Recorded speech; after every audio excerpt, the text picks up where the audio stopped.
We've recently celebrated the Feast of the Ascension, and the second reading we had was from Ephesians chapter 1.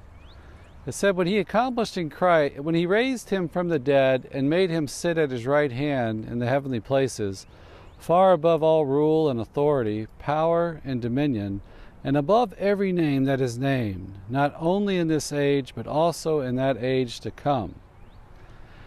That Jesus, in the mystery of the Ascension, we see that he is seated at the right hand of the Father, far above all rule and authority, power and dominion. You know, the mystery of the Ascension, we have these resurrection appearances that we have throughout the Easter season. Jesus encounters people, sparks faith. The encounter leads them to deeper faith in him. He has a glorified body, but that glory is still veiled from us. If we saw the glory of God, we would be destroyed.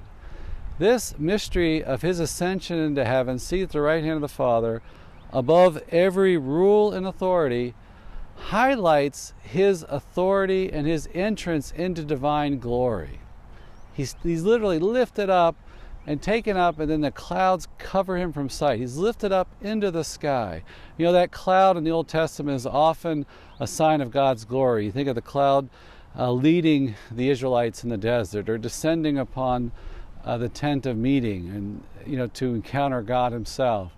It's an image of the glory of God, that Jesus has now been inserted into that, definitively into that life of glory, the realm of the Father, the glory of the Father.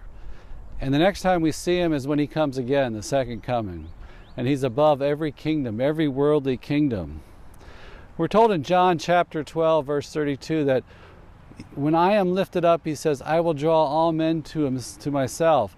That lifting up begins on the cross and the resurrection and the ascension. And he is drawing us to him because we're members of his body. We're joined to him. He is the head of the body. We are the members of the body, and we follow him. So he alone is the one that pierces the heavens. He's the one that goes into the heavenly throne room. But because we're joined to him, we now have access to that glory. We have that access to eternal life, in Jesus Christ. So he has inaugurated his messianic kingdom from that position of authority. And we see in the account in Acts chapter 1 of his ascension that he says that power from on high will come upon you for you to go and be my witnesses. That is our job as Christians, to witness to his rightful authority, to his kingdom, to his kingship. And it is above every worldly authority. If we ever get that order wrong, if we place the state or the culture or ourselves or pleasure or something above Christ, we are the losers, right? The rightful position of authority and truth and values is that Jesus Christ is head over all, and the fullness is found in him. That we look to him for moral authority. We look to him for truth. We look to him for the fullness of life. If we ever twist that order, human beings suffer, and we're the ones diminished. We have a very sad history of that in the 20th century, putting like the state, for instance, above the human person. Like those values are somehow above the values of God himself.